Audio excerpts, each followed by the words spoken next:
Okay, we're going to discuss today financial planning for long term. Long term to, kasi ang tinitingnan natin dito yung capital budgeting. Kapag short term, it will be more on operating expenditures. And long term will be capital expenditures. Now, the method here that we're going to use, we have already discussed in the previous sessions. So medyo review lang to ng konti plus additional information on capital budgeting. So here we're looking at determining whether our project Y or project Z is feasible or not. And dalawang klaseng projects, guys, no? Projects can either be, number one, pwede siyang independent. Okay, so let me write that. Pwede independent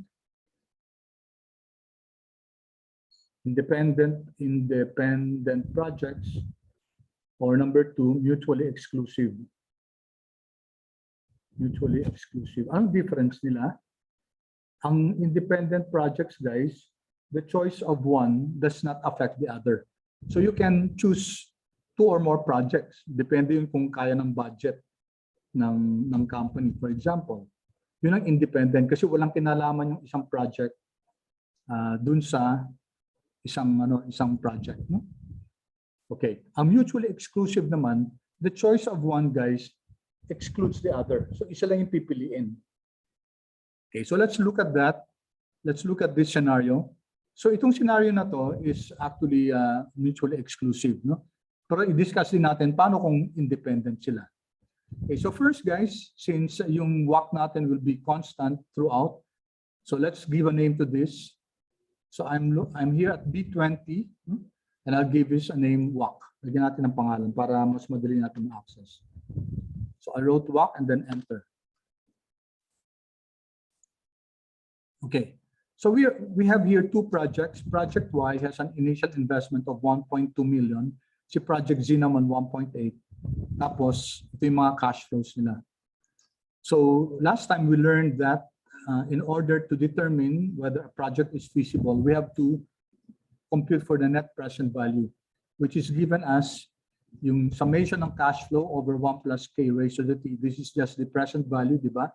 Minus the initial investment. So that's the net present value. So there are two ways that we looked at this last time. Number one is convert the cash flows into present values and add them all up. Now, pag na-convert na natin siya sa present value, pwede na natin idagdag siya. We can now sum them up kasi present values na sila. Or we can use the NPV function in Excel. So let's first compute for the present values of each of the cash flow. So we're going to use negative PV. Negative PV, ang rate natin is, I'll type W, and lalabas si WACC. Yan, WACC. Comma. Enter natin is 0. So we're going to copy this to the right. And then PMT is, wala namang PMT to. May future value siya, ito yung future value natin. Okay? And ignore the type kasi hindi siya annuity. Okay, so negative 1 to then. Ang present value ng negative 1.2 is also negative 1.2. Then we copy this to the right. Okay? So here you now the present values. So ang present value ng 380, which is 5 years from now, is 209. If the rate of return is 12.6%. So these are now the present values. So we have discussed before that we can now add this. No? Pwede nating i-add itong nasa row 32, but not row 31. Kasi si row 31, these occur in different time frames. Si row 32, they are now converted or equivalent present values. So let's sum them up. Sum ng lahat ng mga cash flows. Okay? So we get 159,856. Okay? So based on that, guys, is Project Y feasible or not? Kindly chat, please. Is Project Y feasible? Is it okay to pursue this project if the net present value is 159,856? Answer?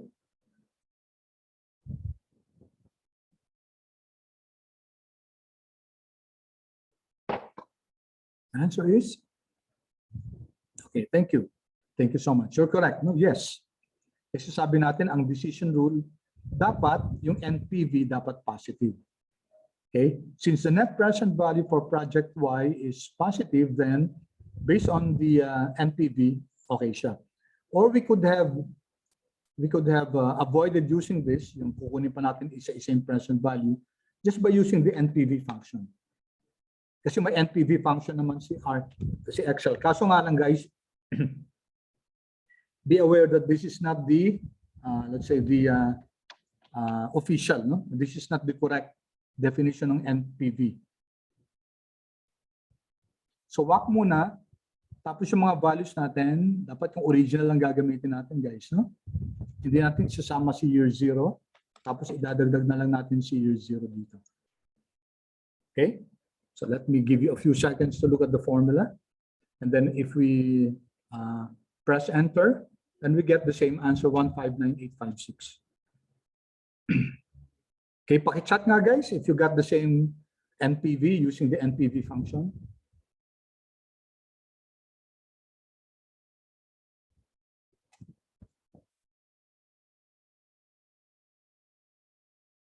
Okay.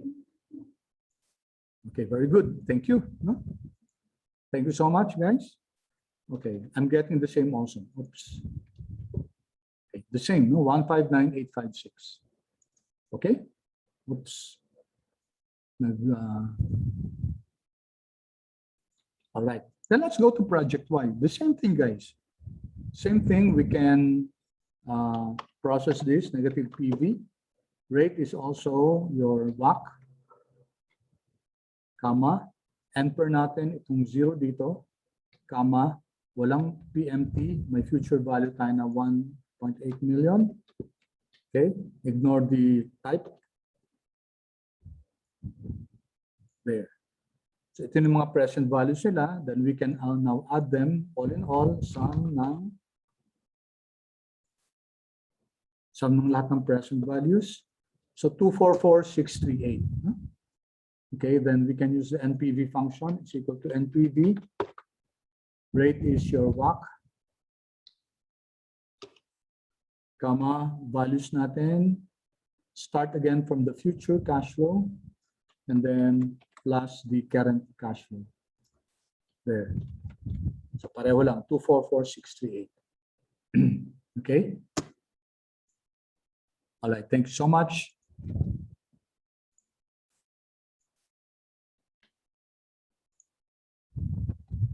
Okay, so based on NPV, we say that project Z is feasible or feasible.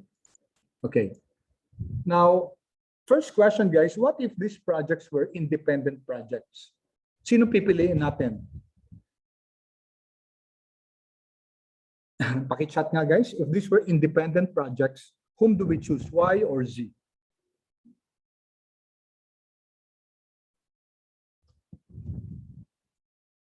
Okay, Z. Thank you, Liam. For the others, sino pipiliin? Independent projects. So is it Y or Z? If the projects are independent. Okay, thank you. Okay, so I think consistent tayo na project Z. Okay, however, guys, the answer is both of them. Both of them, guys. Kasi independent eh. Okay, sabi natin kapag independent, then we are indifferent to, for as long as both of them are positive, yung NPV nila. Okay, so choose project Y and choose project Z. So that's the answer there, if they're independent projects. Kailan lang natin pipiliin, guys, any of them? Kailan lang? If there are budgetary constraints. Kasi ang total nito, 1.8 at saka 1.2, that's 3 million. So, without any mention of any budgetary constraints, then piliin natin pareho, both Y and both Y and Z, because their net present values are positive. So ang independent projects, guys, yung ibig sabihin yan, wala tayong limitation. Ang limitation lang natin kung may budgetary constraints. No? Kunyari, ang available lang na budget lang 1.2 million. So definitely, ang pipiliin natin si Project Z. Kasi hindi naman natin pwedeng piliin yung pareho. So let's say they're independent. So project Y is okay, project Z is okay. But if you have only a budget of 2 million, then ang pipiliin natin si project Z kasi mas mataas yung NPV niya. Okay? Now, if they're mutually exclusive, then do not papasok, guys. Pag mutually exclusive sila, the choice of one will mean the rejection of the other. So since project Z has the bigger NPV, then automatically project Z yung choice natin if they are mutually exclusive. Okay? So I hope that's clear, guys, yung concept ng independent at saka mutually exclusive. For independent, kahit ilan yan, for as long as positive yung NPV. And for as long as hindi lumalampas dun sa kung meron man budgetary constraint. But for mutually exclusive, 5 projects yan, yung pinakamataas lang na NPV ang pipiliin. Okay? Pakichat nga guys kung clear so far yung discussion ng independent at saka mutually exclusive. Kung clear ba siya? Okay. Thank you. Thank you so much. Okay. Thank you for the feedback. All right. So, ang question na lang natin guys ganito. Di ba parang medyo unfair yata kay Project Y yun? No? Kasi 1.2 lang yung initial investment niya, si Project Z 1.8. So natural, baka kung mas malaki in-invest natin, baka mas malaki nga yung cash flow na ini-expect natin. So how do we now choose between Project Y and Project Z if they have different initial investments? Yun ang issue natin, yun ang problema natin. Okay, thank you. Thank you for your responses. So, balik ako sa question ko, si Project Z, initial investment na 1.8, si Project Y, 1.2. So, NPV ni Z is 244, and NPV ni Y is 159. So, hindi ba automatically, hindi ba more or less, mas magiging malaki yung NPV ni Z kasi mas malaki yung in-invest natin sa kanya, di ba?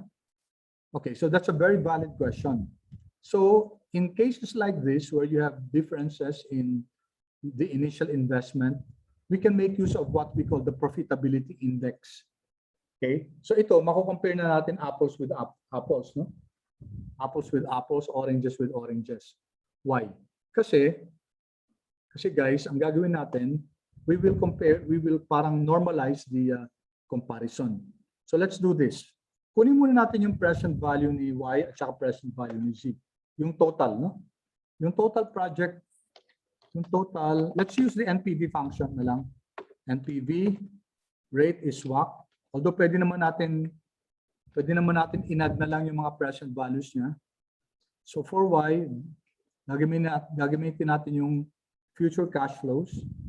Okay. Tapos hindi na natin idadagdag yung we're not going to add yung initial outflow. Kasi ang mini-measure lang natin yung inflows. So 1389, which is just the same as kung in-add natin yung mga inflows natin, di ba? Ito yun.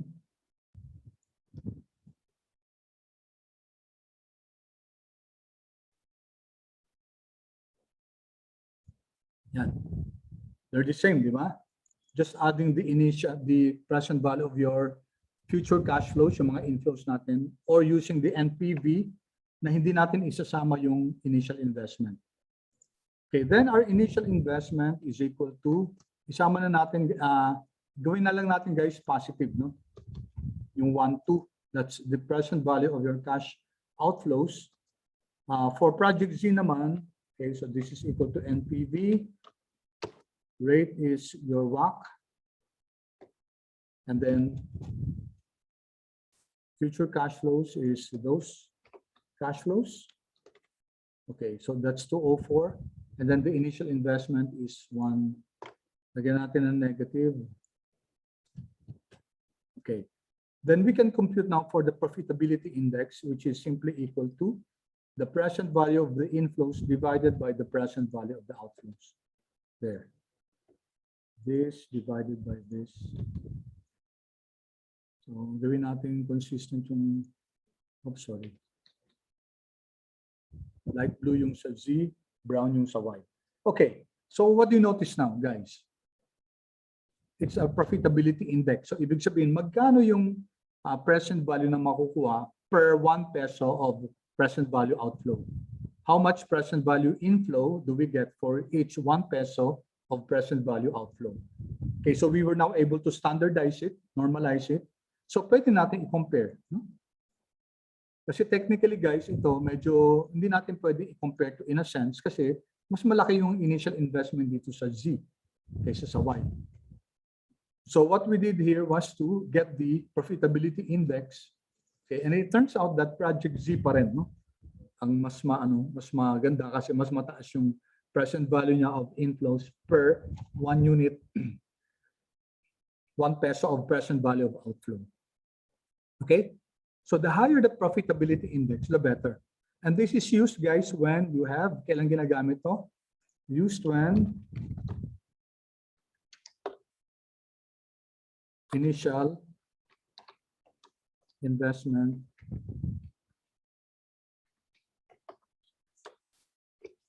are default.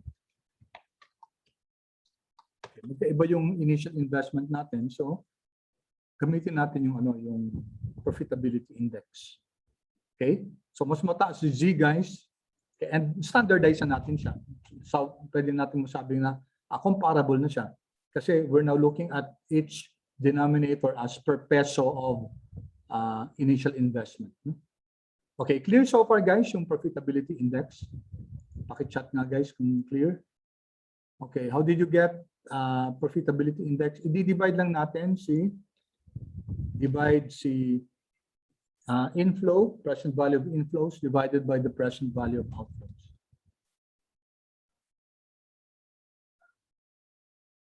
Okay, thank you, Bench, for the question. Okay. Okay, thank you. Okay, any other questions, guys? Okay, so clear ba dito na mas maganda si Project Z kasi mas mataas yung profitability index niya? Okay, how did we get the inflows? Which inflows, Eliza?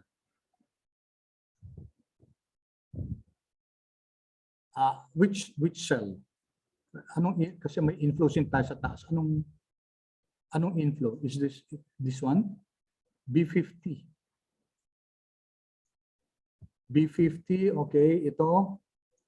Okay, ito, guys, pwedeng, kasi ito present value of inflows. Asan ba yung present value of inflows ni Y? Ito, no? Pwedeng ito, inad natin to di ba? Inad natin yan, ito yung nakuha natin. So, inad natin. Or we said that we can use the net present value function. NPV, di ba? Tapos, ang isasama lang natin sa NPV, yung inflows lang. Hindi natin i-add yung outflow at year 0.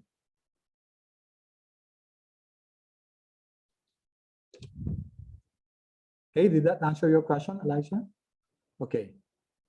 All right.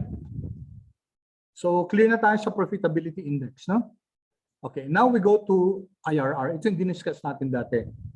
So, tingnan niyo yung formula ng IRR. This is the formula of IRR. It's the summation of your cash flow divided by 1 plus. Notice, ang ginagamit, not the WACC. Ang ginagamit yung IRR mismo. Okay? So, ito yung medyo, sabihin natin, quote-unquote, weakness ng IRR natin. Kasi ang ginagamit niya na rate of return is the IRR in discounting the cash flows. Notice, guys, ito, the sum of the present values of your cash flows minus the initial investment, this is actually your NPV. Diba? NPV yan, ito.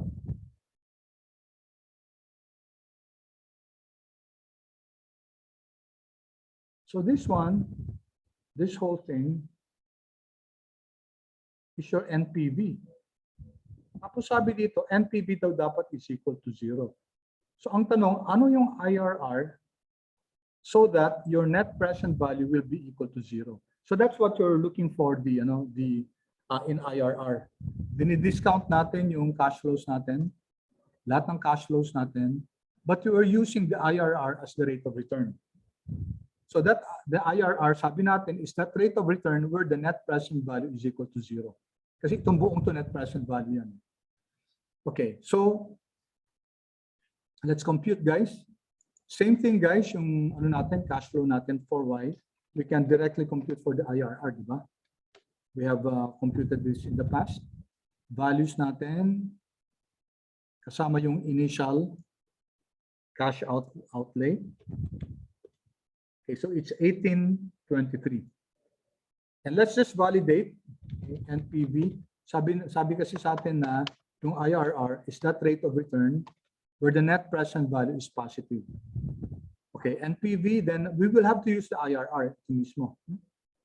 IRR, then values natin, since NPV tayo, future tayo nagsisimula, and then we will have to add the initial cash outflow.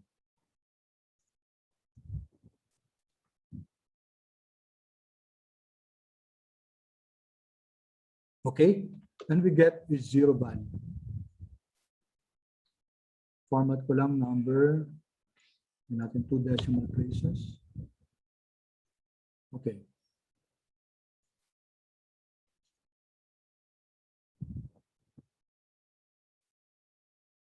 So this confirms, guys, the definition of IRR. By definition, sabi natin yung IRR is that rate of return where the net present value is equal to 0. So let's do the same for Z. Is equal to IRR. Values natin is the cash flows. Okay, ignore the guess. So that's 17.39. Then let's compute for the NPV. Rate is the IRR itself, comma, value starting with the cash flow number year 1, and then plus the year 0.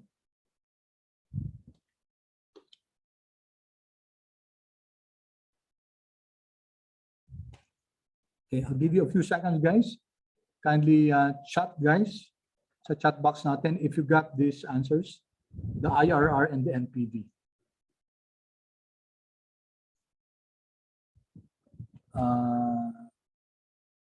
Liam, saan? Sa NPV? Okay, ano mo na lang, ilagay mo na lang na in decimal place, gawin dalawa. No?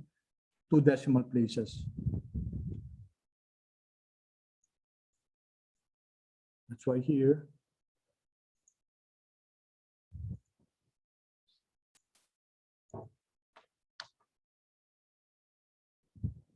control 1, the number, 2 decimal places lang. Kasi meron siyang ano meron siyang very, very small number na yung sinabi mo nga, no? You're correct. 1 point. Okay. Oh, Liam, okay na? Did that address your question?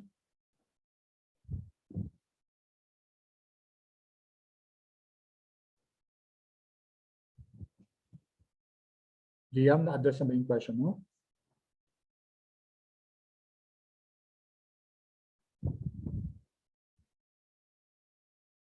Okay. All right, thank you. All right. So, based on IRR, guys, which project is better? Paki-chat nga, please.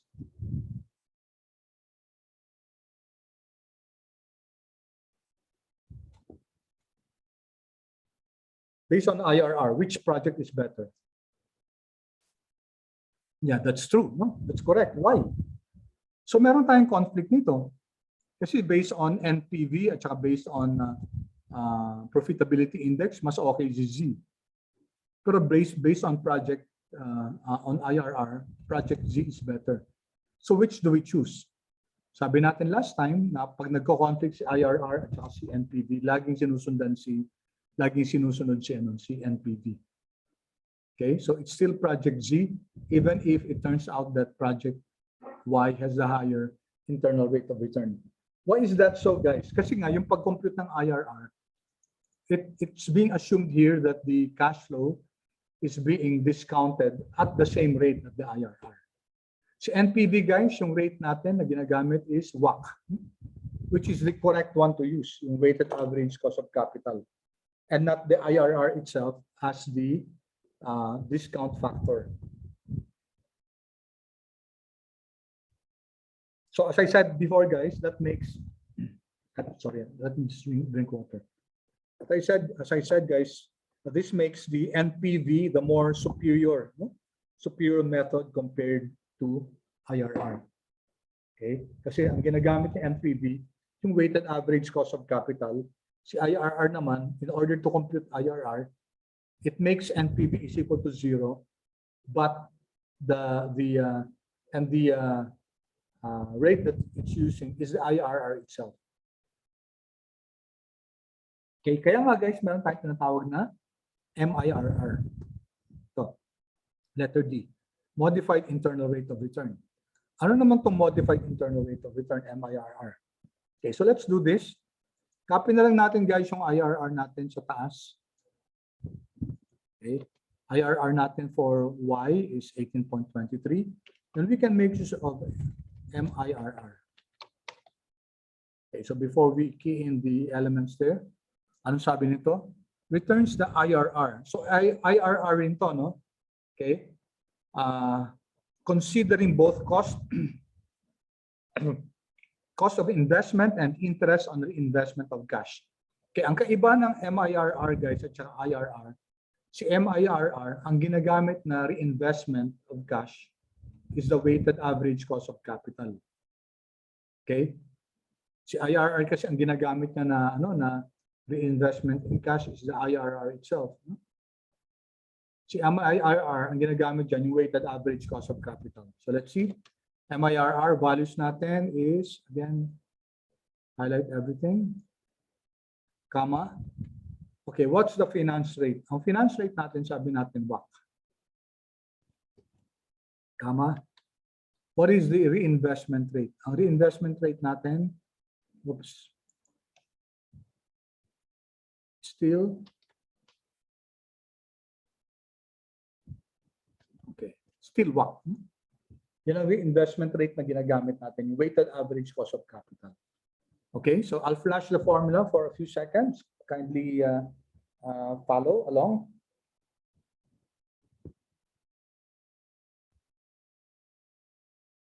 And once you're done, guys, kindly chat kung, paki-chat guys kung ano nakukuha nyo na value ng MIRR.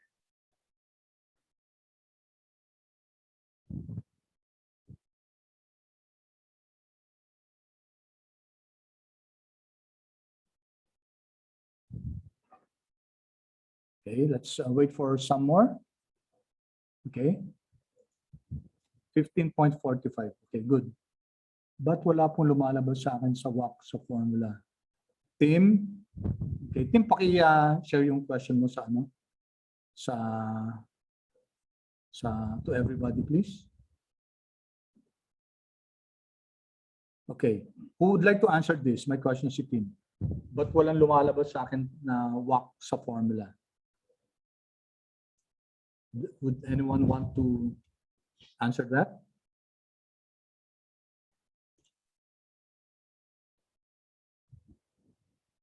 Volunteer?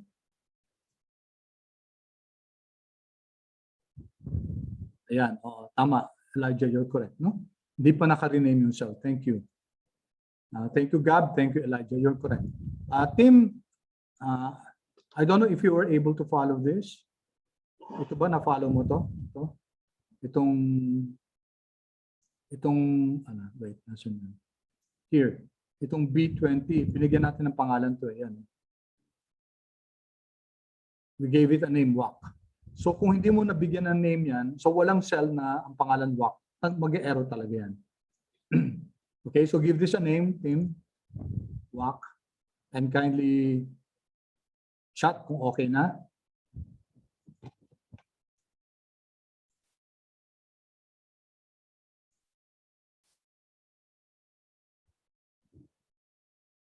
Okay na, Tim? Okay, thank you. Good. Thank you for your question, Tim. That's good. Okay, so ito, dali nawala yung WACC dito.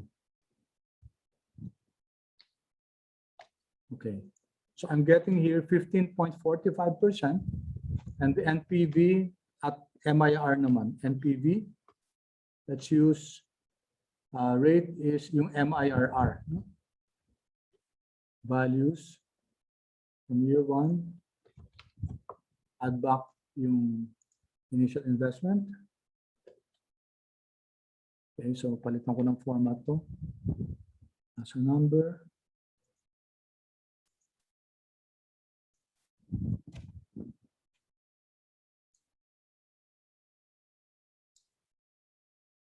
Okay.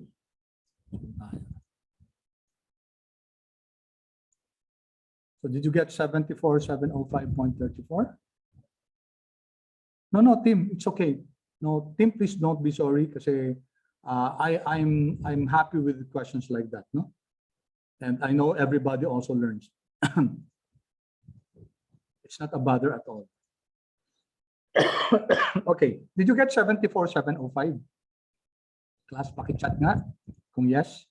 All right, sige, I'll give you a few seconds, guys. Gawin nyo naman yung sa Z. No? So let's do the Z. Yung IRR niya, i-copy na lang natin sa taas. Copy sa Z dito. Tapos let's do the MIRR. Values will be this one, comma.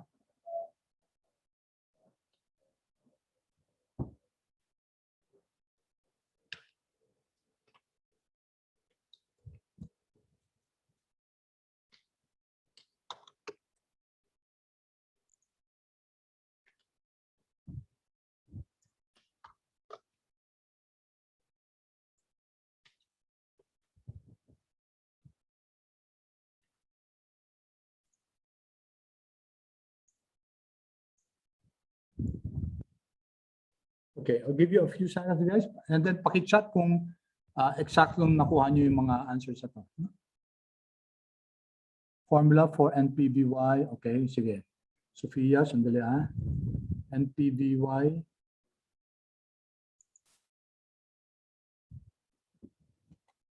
Ito yung NPVY.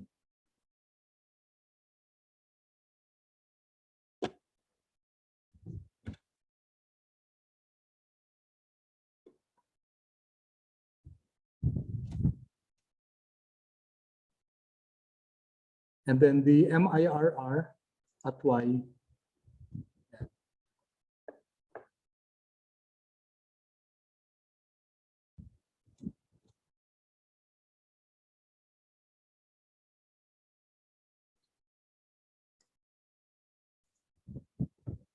Okay, thank you, Sophia. Okay, any other questions, guys? Please feel free, guys. Feel free to ask questions. I appreciate that. Kaysa yung hindi nyo na pala nakukuha tapos you just remain silent, hindi nyo na kayo makakasunod. We want everyone to be on the same page.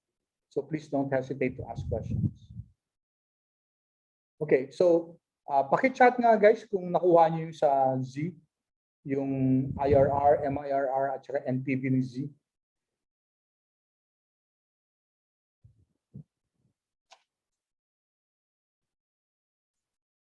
Okay, thank you. Good. Good. So now guys, when we use MIRR, okay, pag ginagamit natin yung MIRR, sino mas maganda? Is it Project Y or Project Z? Pakichat please.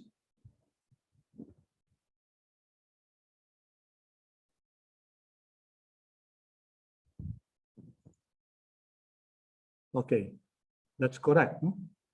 That's correct. Z. Z na guys kasi mas mataas yung yung MIRR niya 15.51 versus 15.45.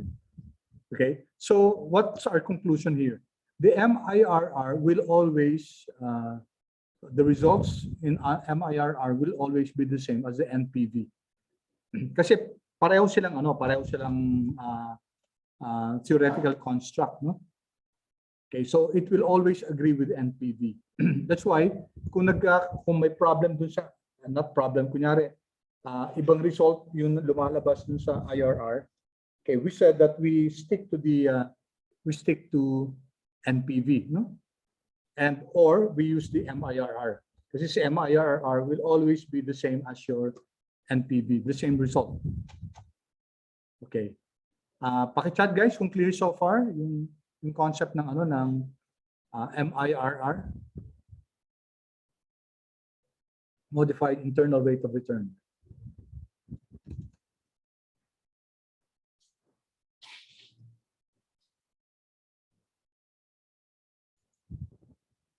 Okay, thank you. Thank you. All right. So last guys, last dito sa worksheet na to, itong payback at saka discounted payback. So sometimes, gusto ng company, nagbibigay sila kunyari ng rule na dapat, okay, kunyari sabihin nila, kung ang life ng investment is 5 years, dapat within half the period, dapat ma-recover na natin yung investment natin. So at least 50%, kunyari ang life ng project 10 years. Dapat by year 5 na-recover na natin. Or it can be another figure, kunyari 60% ng life ng project, dapat if it's 10 years, dapat by year 6 ma-recover na natin. That can be a policy by the company. And then, pwede nang sabihin na, so kung hindi yung payback within that time frame, wag na natin ipupush with yung project na yan. So that's possible. Some companies do that. So let's compute for the payback, dalawang klase, this payback and this discounted payback. Ang difference nila guys, sa payback, ang ginagamit natin yung original cash flows. Sa discounted payback, we have to get the present values first, and then based on the present values, yun ang kukomputin natin. Okay, so let's get the payback first. If you take a look at Project Y, kailan marirecover yung 1.2 million? Nung first year kasi hindi pa, kasi 420 lang to. Second year, hindi pa rin. Kasi if we add the two, that's 900. After the second year, on the third year, marirecover na ba? Yes. Kasi 900 plus 320, that's 1,220. Eh, ang initial investment lang, 1,200,000. So, marirecover na natin yung investment natin by the third year. No? Okay, between the second and the third year. Okay, so how do we compute for the payback period? Ang gagawin natin, we'll use a technique, co-cumulate natin. No?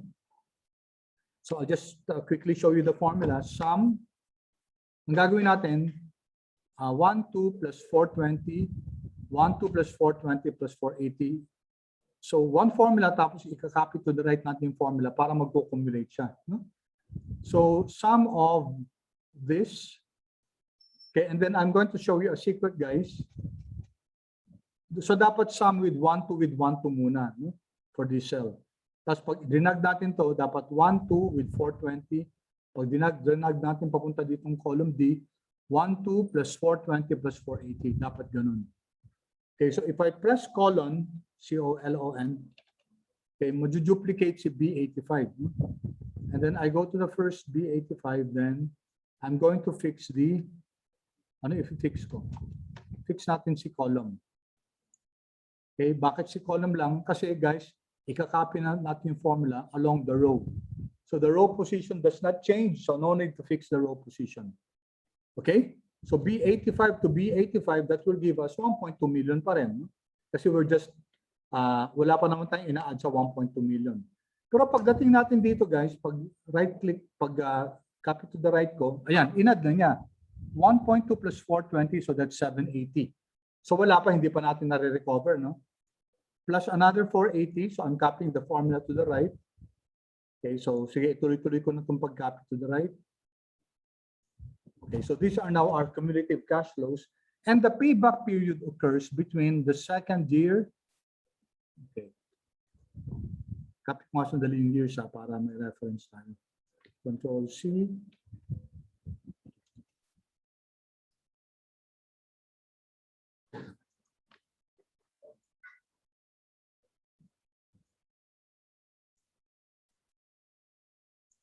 Okay, so sabi natin, it's between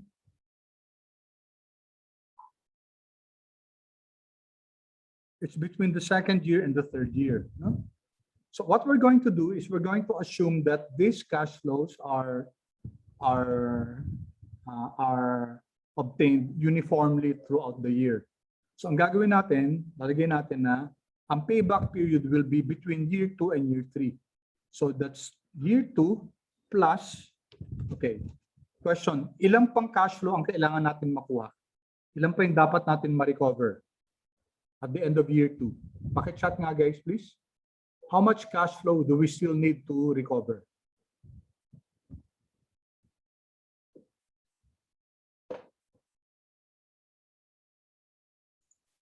Okay, correct. Thank you, Elijah. No? So guys, 300. So nanggaling yun? Ito. 300 hindi pa natin na-recover. Tanong, magkano cash flow ang makukuha natin sa succeeding year? How much cash flow are we going to expect the following year? Okay, 320. Thank you again, Elijah. No? So, ang kailangan natin, 300. Ang ina-expect natin, 320. So what we're going to do is we're going to prorate. No? Ipo-prorate natin siya. So, plus, I'm going to put a negative here kasi negative to. No? Pag hindi natin tinanggal yung negative, tapos dinivide natin sa 320, magiging negative, guys, yung answer natin. Tapos mababawasan pa yung B84 natin kasi 2, magiging 2 minus.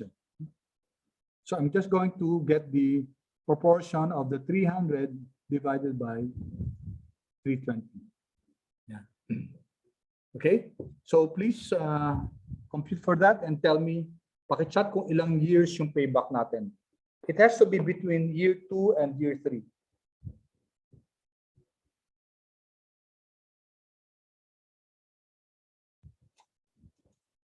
Kindly chat guys kung ilang years yung payback period.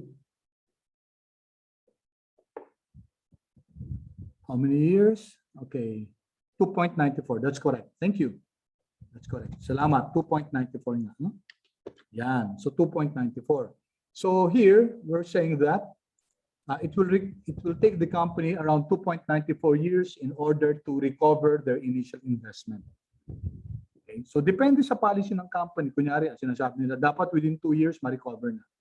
So since ito 2.94, then they will have to judge. They will have to decide, no, whether to push with the project or not. Okay. Of course, may weakness tong ano na to, no, tong method na to. Kasi unang-una sinasabi ng NPV, okay. Ang sinasabi ng IRR, okay. So, but since ang gusto ng company, dapat within 2 years, lahat ng projects natin within 2 years, ma-recover na. So, kung ganun talaga yung pinaka-importanteng policy sa company, then they'll throw away the NPV and the IRR results. No? Yan na lang, yan ang pagbabasihan nila. Okay, which to us might not be sound, pero siguro may dahilan sila kung bakit gusto nilang 2 years lang yung project bago ma-recover. Okay? Now, I'll give you 1 minute, guys, to please compute for the payback period of Project Z. Go.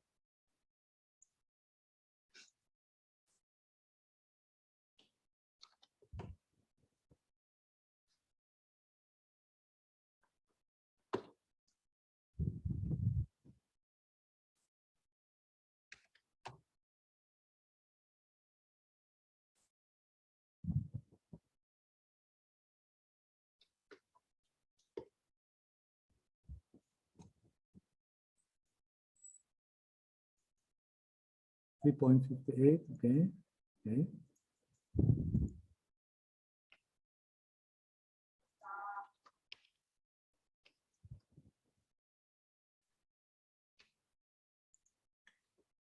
Okay.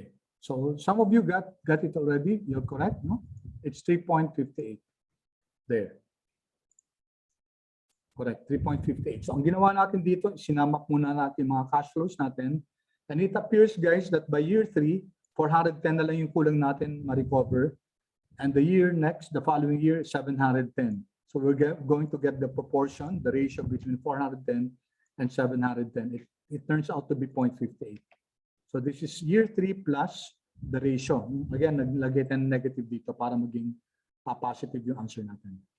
Okay, so based on payback period, mas matagal yung si Project Z. And that's understandable kasi mas malaki yung initial investment doon. Okay? In the real practice, guys, hindi masyadong ginagamit yan, especially kung talagang IRR okay, NPV okay.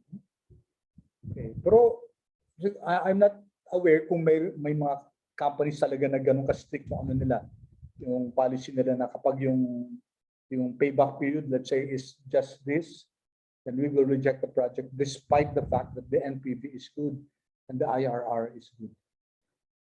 Okay? So, mas mahirap i-justify yun.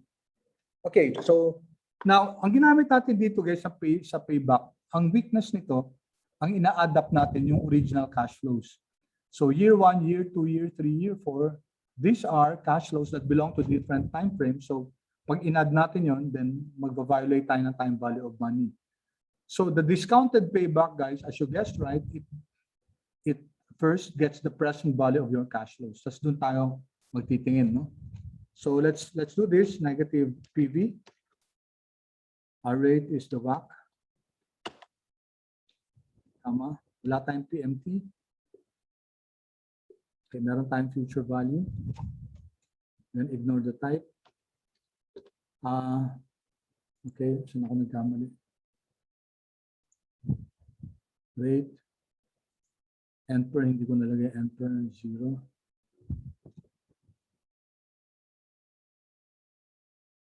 And then walang PMT. Okay, sorry about that. I forgot to. Okay.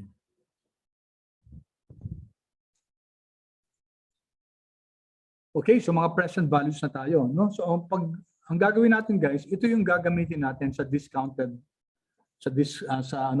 discounted payback period. So let's once again get the sum of the present values.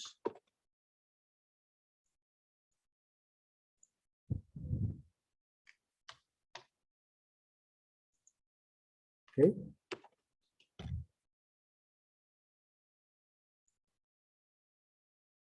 Oops. Okay. So we're now using, guys, the discounted payback, no? So ganun din, ito, we expect this to be more. Mas malaki yung number of years kasi nga ang ginagamit natin discounted no? Kaysa dun sa original values. So for project Y, it will be 4 plus ito yung present value na ina-expect natin, yung remaining, guys, divided by the 209 here. Okay, so let me flash that for a while. Okay, and then please tell me, guys, what's our discounted payback for project Y?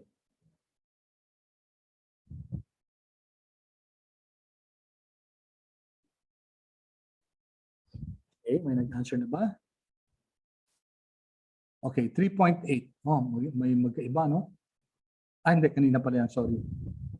Liam, 3.8. Ngayon lang ba yan, Liam? O kanina pa? Oh, kanina pa siguro yan kasi 4 na tayo ngayon. Enter. So it's 4.2, guys. 4.2 years. Okay, so this should be higher than your payback period. Kasi ang ginagamit natin sa discounted payback, yung discounted cash flow.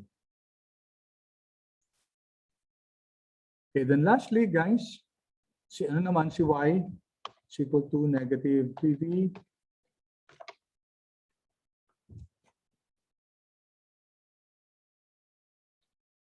rate is the WACC, comma,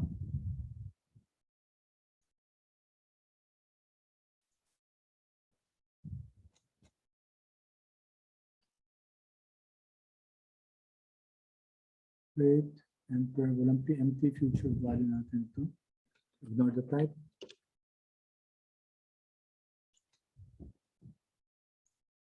Okay, so we now have our present values. So our cumulative now will be sum of this with itself muna.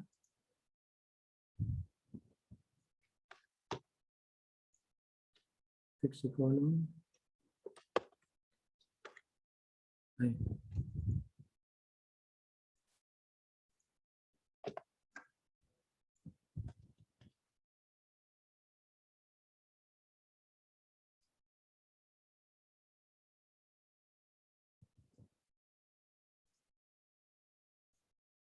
What happened? So what are you getting, guys? Ano nangyari sa ano ko? Okay. Nag-slip yung mouse ko. Okay, so this will be equal to, so it's the, anong year siya? 4th year plus negative of the present value not required divided by the present value to be obtained. So it's 4.5 years. Okay, kindly chat, guys, if you got 4 point. Yes, correct. Thank you, Elijah. Okay, 4.2, 4.5. So here we were able to determine, guys, yung present values natin, yung payback natin, using the original values, which we call payback period, and using the discounted values using the discounted payback. So definitely, guys, mas mataas si discounted payback. Okay, pero mas realistic siya kasi sinasum up natin yung mga present values, which is theoretically correct as compared to yung cumulative cash flow natin kapag hindi discounted. Okay, questions, guys? Questions? Okay, 4.5. Thank you. Questions so far about what we discussed just now, yung NPV, yung IRR, MIRR, Profitability Index, then your payback period and discounted payback period. Okay, so mostly, guys, ginagamit to sabi natin sa capital budgeting. Okay, discounted payback period, ito. Okay. Finish ko lang muna yung discounted payback period for Z.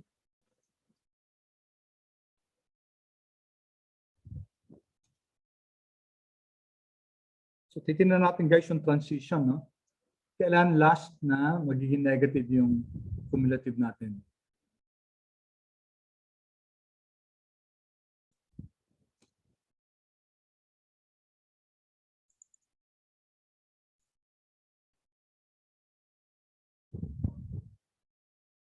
Liam, did you get it?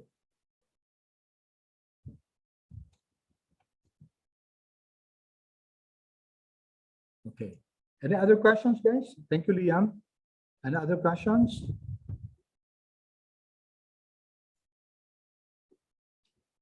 Okay, none. All right. So that ends our discussion of this worksheet. Okay. So dito naman, guys, ang importante dito yung concept ng independent at saka mutually exclusive. If projects are independent, then we can choose lahat ng mga projects na positive yung NPV. Except, guys, kung meron tayong budgetary constraints, then hindi natin mapipili lahat. Yung papasok lang sa budget. Pero syempre may ranking yan. Ang ranking natin, kung sino yung pinakamataas na NPV, siya muna yung pipiliin. And then to follow na yung iba. Depende dun sa availability ng budget. Pag mutually exclusive, guys, isa lang pipiliin dyan. And the choice of one will mean the rejection of the others.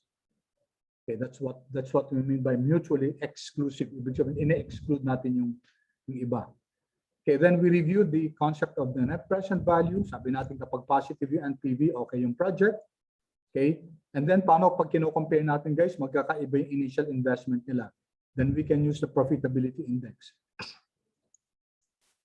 para ma-compare natin. Kasi nga sabi natin kanina, parang unfair yata i-compare yung 1.2 initial investment sa 1.8. Malulugi si 1.2. Okay, malamang mas maliit yung NPV niyan. So we go to the profitability index. Okay, then we computed for the IRR. Sabi natin si IRR medyo may theoretically medyo may restriction to kasi ang ginagamit natin na rate is IRR itself. And the IRR is that rate of return where the net present value is equal to 0. So, and we said that, how do we determine if the IRR is okay? If the IRR is greater than the WACC, okay yung project natin. So, for both of these, guys, okay yung project natin kasi ang WACC natin 12.6. Project Y and Project Z have IRRs that are greater than the weighted average cost of capital. So, pag nagko-conflict si NPV at saka si IRR, always go to NPV. In fact, there's another measure called the MIRR, which we can use. And si MIRR, consistent yan with NPV. So, ito, 15.45 yung MIRR ni Y, ito naman 15.51. So, mas malaki, guys, yung MIRR ni Z pala, sorry. Mali ito, guys, Z.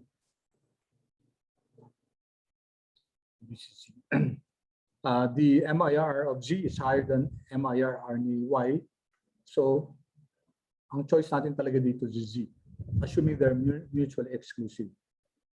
Okay, then last guys, we looked at the concept of the payback period. Ito gustong malaman ng management, for example, gaano katagal muna bago ma-recover yung initial investment natin. So dalawang types to, you have this payback and then the discounted payback. Okay, so si payback lang, ina-add natin yung mga original cash flows, which sabi natin, tend to be theoretically not sound kasi nga, hindi natin pwedeng ma-add itong mga to. So that's why we could use the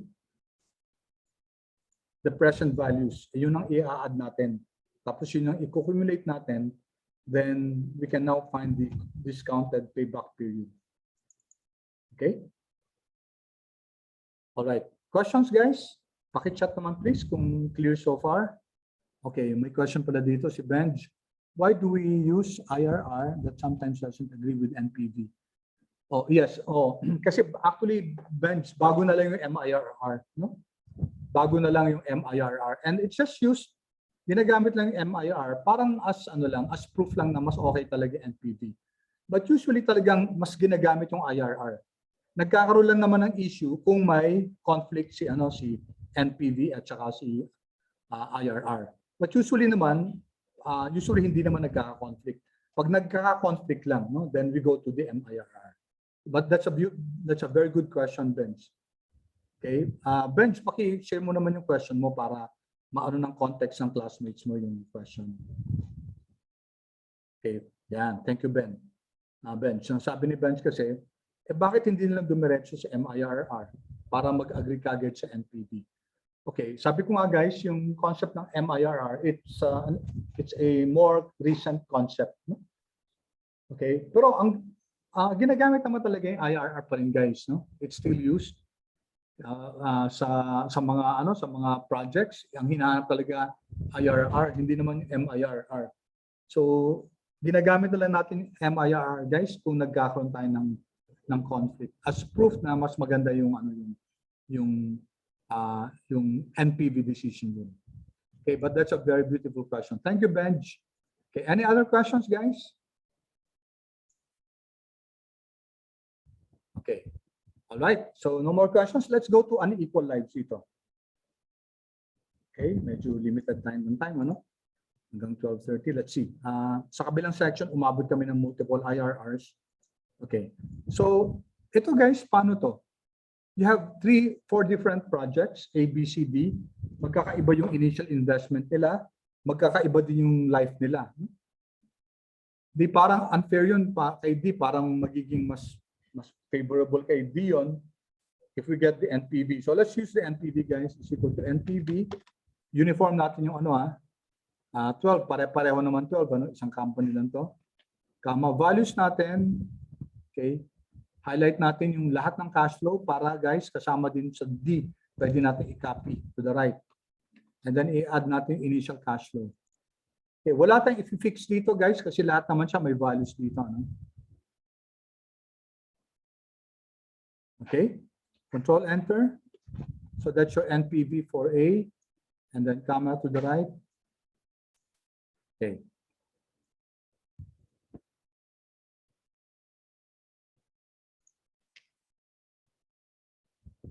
Paki-chat guys if you got the same results.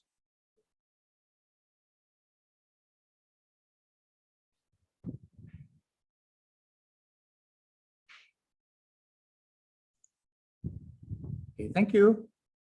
Thank you, Elijah. How about the rest, guys?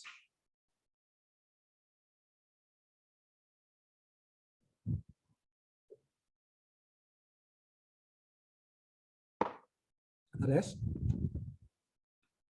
Okay, thank you, Simon. Bench wala. Simon pala yung family name. Okay, thank you, Jay. Okay. So I hope guys you got the answer. NPV lang naman yan. Alam na natin yan. Ilang beses natin ginagamit yan. Ang kaiba lang dito guys, sinama natin lahat para makopy natin hanggang sa D. Okay lang naman isama guys kasi blanco naman yan. Wala namang effect yan. Ang present value ng 0 will be 0. 0 sa year 7, 0 sa year 8. Ang present value niyan, 0 pa rin. Okay? So it appears guys na project D is the best project. It's the best project kasi siya yung pinakamataas na NPV. Kaso, wait lang muna guys. Ang problema nito, magkakaiba yung cash, yung ano nila, yung periods, no? Yung term. 8, tapos ito, 4 years lang. Ito 5 years. Si D, 8 years. So parang hindi yata tama na i-compare natin yan kasi we will have a problem with comparing apples and oranges. No? Parang hindi yata tugma. So what do we do with that? So the way to go about it, guys, is ang gagawin natin, i-compute natin yung present value of a stream of cash flows. Kunyari, for the first project, it's 6. No? Ang gagawin natin, mag-create tayo ng annuity ng 1. Yan. So 1 to 1. So this is an annuity of 1, ordinary annuity. Ang gagawin natin, hahanapin natin yung present value niya. Magkano yung present value nito? PV.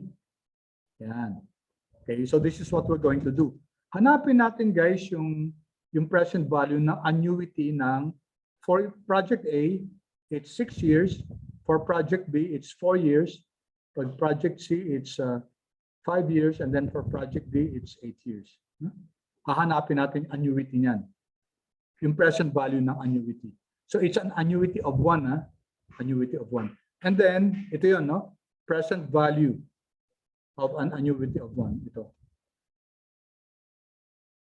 This one. This row.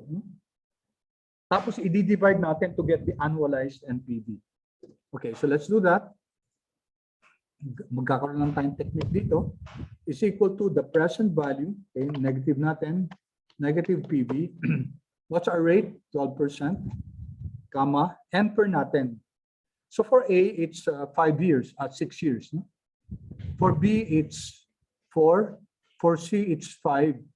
For D, it's 8. So hindi natin pwedeng ipili lang dito. 6, and then 4, and then 5, and then 8.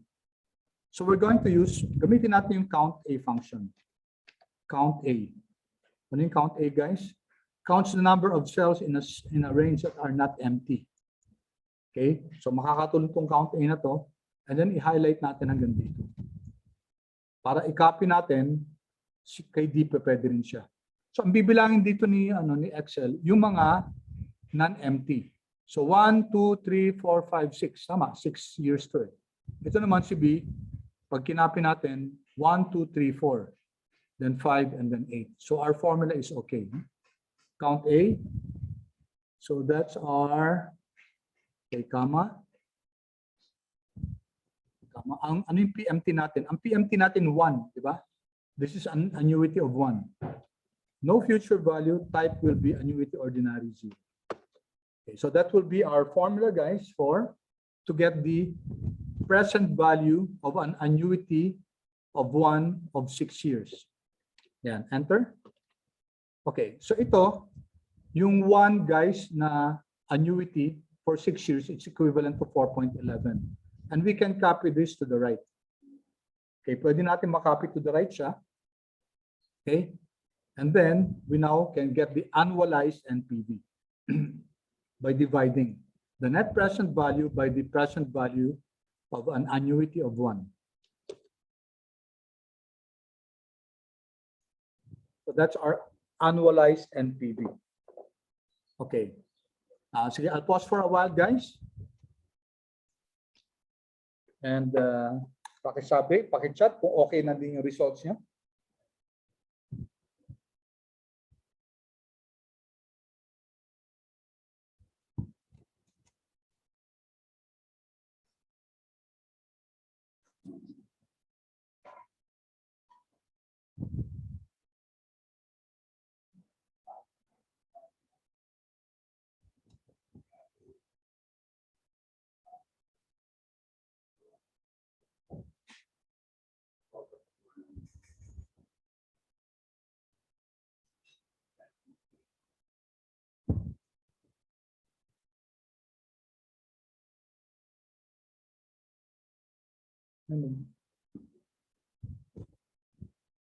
Okay, tatlo pa lang nag-chat.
Allah, sorry.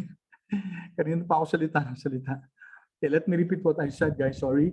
Sabi ko, guys, kapag yung projects natin magkakaibang time frames, hindi natin pwede i-compare yung mga NPVs nila kasi medyo may bias na yun para sa mga projects na mas matatagal. No? So what we do is we annualize it by dividing it by the present value of the annuity of 1. Okay, syempre, pag mas mahaba yung years, mas malaki yung present value ng annuity of 1. Okay, so parang ito standardized values. No? Okay, so it turns out that project B is the best because it has the highest annualized net present value. Okay, so clear ba yung guys? Clear so far itong unequal lives? Paki-chat naman please kung clear.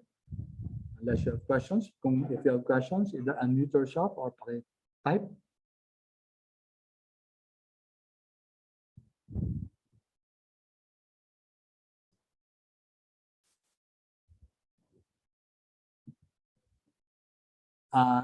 May question dito si Elijah. Why is the... Oo, ganun talaga. Pag ina-annualize natin, okay, pag ina-annualize natin, we use the annuity of 1. Laging 1. No? You're correct. Laging 1 siya in order to convert your net present value into an annualized net present value. Okay, that's the rule. No? We get the annualized. No? We get the present value of an annuity of 1. Okay, thank you, Elijah, for the question. Okay. All right, kung clear na guys, let's go here.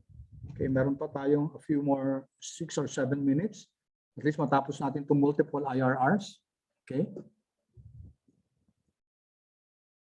Okay, and then guys,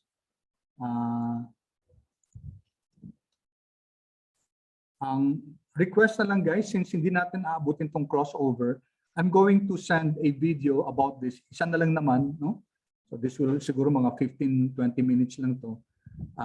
So that para hindi na natin i-discuss to sa class, no? Kasi next meeting quiz tayo and next week ano na tayo? Financial planning for short-term assets and then yung ano na tayo yung personal finance and some of the other topics na nasa syllabus natin. Will that be okay, guys? I hope you don't mind, guys, na yung crossover na to. Okay, what I'm going to do is I'm going to record this and then i-view nyo na lang, no? Do I have your commitment to view it, guys? By the way, guys, hindi kasama tong ano ang sa quiz natin time value of money, pati yung dynamic at saka yung NPV IRR. But the others na hindi pa natin na-discuss before, hindi kasama sa exams on Wednesday. Guys, I want your confirmation kung okay lang na yung crossover, hindi na natin i-discuss next meeting. Sa ano na lang to, asynchronous na lang to. I'll post the record. Isa na lang naman. Tapos ang ano natin next week, ano na tayo yung mga topics na hindi pa natin na ano. Okay, thank you so much guys for your understanding. No? Kasi talaga medyo nag-hold tayo sa oras. But it's okay guys. Sa akin mas okay na lang yung pace natin is one that fits you. Kasi I could have rushed these things over. Pero ano naman yung quantity over quality, di ba? So mas ginusto pa natin na yung mga talagang very important topics, medyo nag-dive deep tayo doon. Okay, for this last slide, ang tinitingnan natin multiple IRRs. Now this happens, yung multiple IRR, kung meron tayong negative cash flow, may outflow tayo sa year 0, which always happens naman. Tapos meron pa tayong outflow, intermediate, no? Kunyari sa year 3, meron pa tayong negative dito. O kaya sa dulo, may negative pa dito. So when that happens, guys, there's a tendency na magkaroon tayo ng more than one IRR. We call it multiple IRRs. So how do we determine that? So first, guys, let's use IRR. Okay, values natin is this one. Okay. All right. Yun ang unang IRR natin. It's 3.91%. So this is the first IRR. Now, since there's a negative cash flow, aside from the initial, we suspect that there's another IRR. So how do we determine that? So it's equal to IRR. Okay. And then once again dito. And then dito papasok guys yung guess. Sabi ko sa inyo dati, gagamitin natin guess later on. Comma. So choose a higher IRR, no? Higher return, kunyari 10%. We're guessing that the other IRR is around 10%. Enter natin, hindi. Pareho pa rin kasi linalabas. No? So once again, palitan natin to, taasan natin 15%. Okay, we're guessing that the other IRR is around 15%. Ayun, okay, we got it already. No? So the other IRR is 30.28%. So ibig sabihin, dalawang IRR to. Bakit nagkakaroon ng dalawa? Usually dalawa lang. Very rare yung nagkakaroon ng tatlo. No? Very rare yun. So dalawa siya guys. Okay, ano yung IRR? IRR is that rate of return where the net present value is equal to 0. Okay, so this is what we're going to do. No? Gumawa tayo ng series ng cost of capital from 0 gawin natin up to 50%. No? So gamitin natin yung knowledge natin dito, 0, fill series by columns. Gawin natin increments of 2%, 2% hanggang 50%. Okay? All right, okay? Make sure guys na nalipat yung itong increments of 2. No? Okay. Then let's compute for the net present value.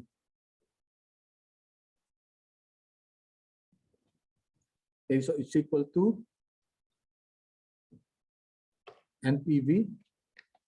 Okay, ang rate natin is the value here, rate. Value natin is this one. Okay, and then we have to fix that. Fix the, since we're going to fix it, copy it along the column, if you fix natin yung row. Yan. Okay? So there's our NPV guys. No? This is the cost, the rate, and then the cash flow. I-fix natin sa row kasi kakopy natin yung formula pababa. So 10%. Okay. All right. Now what we can do is we can insert natin tong 3.91 dito, no? Okay, so ang gagawin ko, insert ko si 3.91 dito. Mag-ano ko dito, ipo-pull down ko to. There. Okay, then I'm going to dapat kanina pa pala natin ginawa tong is equal to 3.91. Okay, so sinama ko si 3.91 at saka si 30.28 isasama natin. 30.28 is here. Dito, no? So this is equal to 30.28. Yan. So linink natin. And then I'm going to copy down the NPV. Okay. All right. So what do you notice, guys? At 3.91, si NPV natin 0. At 30.28, si NPV din natin 0. Okay? So indeed, we were able to show that IRR nga to, no? Kasi remember, sa IRR, guys, ang net present value natin 0. Dito, ang net present value natin 0. Okay? So let's plot this. I-plot natin to. Lagay ko na lang to na this is our WACC. No?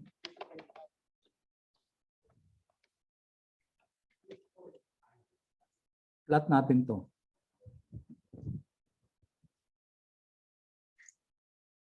Ang X natin yung WACC. Ang NPV natin yung Y. No? So insert. Insert. There. Okay. Tingnan nyo to guys. Look. Look at our NPV IRR profile. So notice, ito yung ano natin, yung Y-axis natin yung NPV. So this one, this horizontal axis here, okay, is that WACC, is that NPV which is equal to 0. And notice guys, dalawang beses siya tumatama dito. No? Yan, ito. So this is around 3.91, di ba? You know. So, kung aano natin,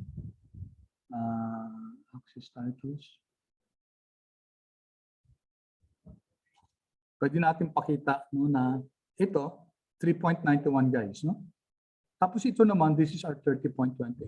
So notice guys, they both touch that line where NPV is equal to 0. Okay, so this is proof that indeed, you have two IRRs here. This one, this is 3.91, and this one, which is 30.28. Okay, it's already time. Last 1 minute guys, sorry for the extension. Okay, so dito napakita natin guys na kapag if you have cash flows where the negative is not only on the initial year but also in an intermediate year or at the ending year, chances are magkakaroon ng multiple IRR yan.